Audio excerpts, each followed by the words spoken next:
नमस्ते दोस्तों, आज की कहानी में आपका स्वागत है। यह कहानी बहुत समय पहले की है। एक दिन मेरी सासू माँ ने मुझे फ़ोन किया और कहा, बहू तुम्हें तुम्हारे बाबूजी के साथ कुछ काम के लिए गांव जाना है। मैंने कहा, सासू माँ आप और आपका बेटा नहीं जा सकते। तब सासू माँ ने कहा, बहू तुम जानती हो जब भी मैं कहीं घूमने जाती हूँ तो मेरी तबीयत ख़राब हो जाती है और तुम्हारा पति यानी मेरा बेटा हमेशा काम में बिज़ी रहता है और अपने आवारा दोस्तों के साथ शराब पीता रहता है। मैंने कहा, ठीक है सासू माँ, जैसा आपको सही लगे। सासू माँ ने कहा, बहू तुम्हें प्रॉपर्टी के काम के लिए गांव जाना है और यह काम बहुत महत्वपूर्ण है। मैंने कहा, जैसा आपको ठीक लगे सासू माँ आप करिए। सासू माँ ने कहा, बहू तुम्हें बस सोमवार से बुधवार तक बाबूजी के साथ रहना है। गुरुवार को काम कर लेना और शुक्रवार या शनिवार को वापस आ जाना। तुम्हें वहाँ पर एक नया ही बदलाव मिलेगा। हमारा गांव का घर बहुत सुंदर और बहुत बड़ा था। मैंने कहा, ठीक है सासू माँ, मैं चली जाऊँगी, आप चिंता मत करिए, मैं बाबूजी के साथ चली जाऊँगी। तो दोस्तों, अब मैं आपको अपने बाबूजी के बारे में बताती हूँ।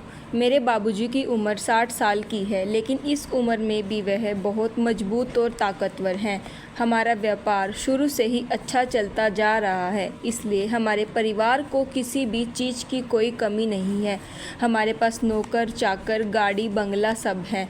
मेरी एक बेटी भी है, लेकिन वह टेस्ट ट्यूब प्रक्रिया के थ्रू पैदा हुई है। जी हाँ, मेरी बेटी मेरे पति के द्वारा पैदा नहीं हुई, क्योंकि मेरे पति में वह क्षमता नहीं थी। यह बात सिर्फ मुझे और मेरे ससुर जी को पता है। घर में किसी और सदस्य को यह बात नहीं पता। सासू माँ तक को भी यह बात नहीं पता। मुझे गांव जाने के लिए कहा तो मैं अंदर से थोड़ी खुश हुई। उस रात मैंने अगले दिन गांव जाने की तैयारी शुरू कर दी थी। फिर मैं अपने ससुर जी के कमरे में गई। घर में मैं हमेशा साड़ी का पल्लू सिर पर ही रखती थी। हमारे घर में यह परंपरा थी कि औरतों को बिना पल्लू के किसी भी मर्द के सामने नहीं जाना चाहिए। जी हाँ, मैं बहुत ही संस्कारी बहू हूँ।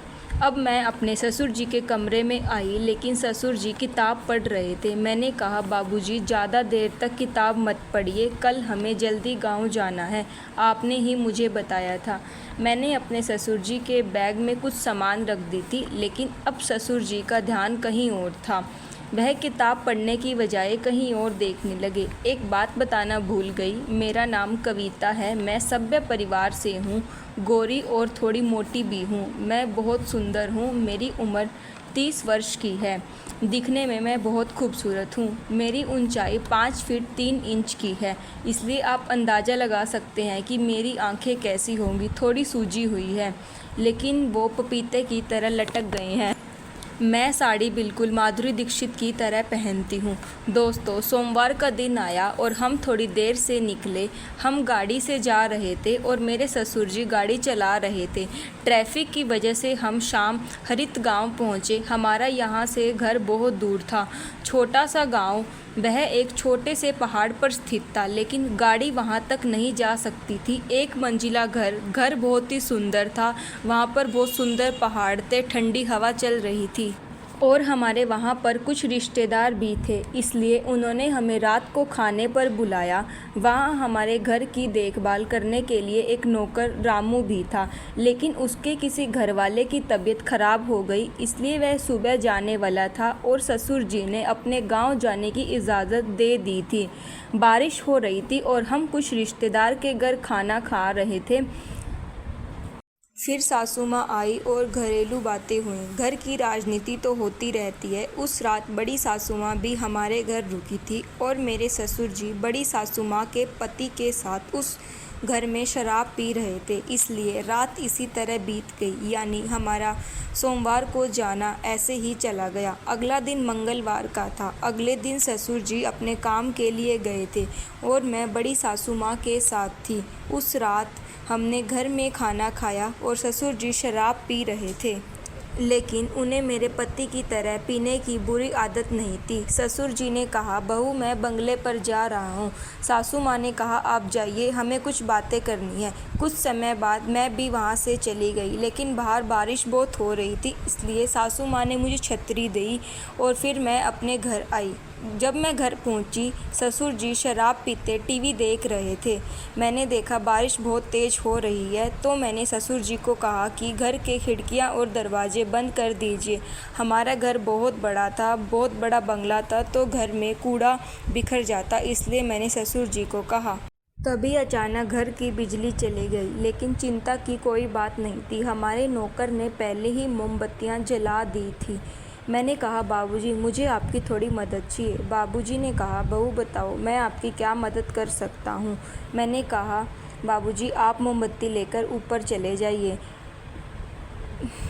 तभी घर की बिजली चली गई, लेकिन चिंता की कोई बात नहीं थी। हमारे नौकर ने पहले ही मोमबत्तियां जला दी थी। मैंने कहा, बाबूजी, मुझे आपकी थोड़ी मदद चाहिए। बाबूजी ने कहा, बहू बताओ, मैं आपकी क्या मदद कर सकता हूँ। मैंने कहा, आप मोमबत्ती लेकर ऊपर चले जाइए। बाबूजी ने मोमबत्ती कोने में रख दी।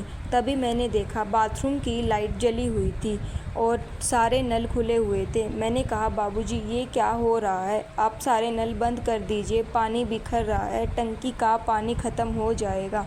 और मैंने नीली साड़ी पहन रखी थी। गलती से बाबूजी से शावर चल गया और मैं पूरी भीग गई।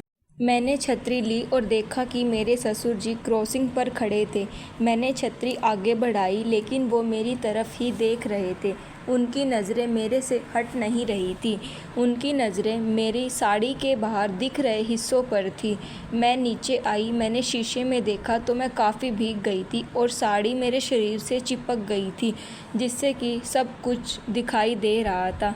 साड़ी पारदर्शी होने के कारण इसमें मेरी खूबसूरती नज़र आ रही थी, लेकिन मज़ा भी बहुत आ रहा था। फिर मैं बाबूजी के इधर-उधर जानबूझकर उनके पास घूमने लगी। बाबूजी पूरी तरह से मदहोश हो चुके थे। वह अपने कपड़ों में कुछ एडजस्ट कर रहे थे। मुझे उनकी हरकतें साफ दिखाई दे रही थी, क्योंकि कमरे में अंधेरा था।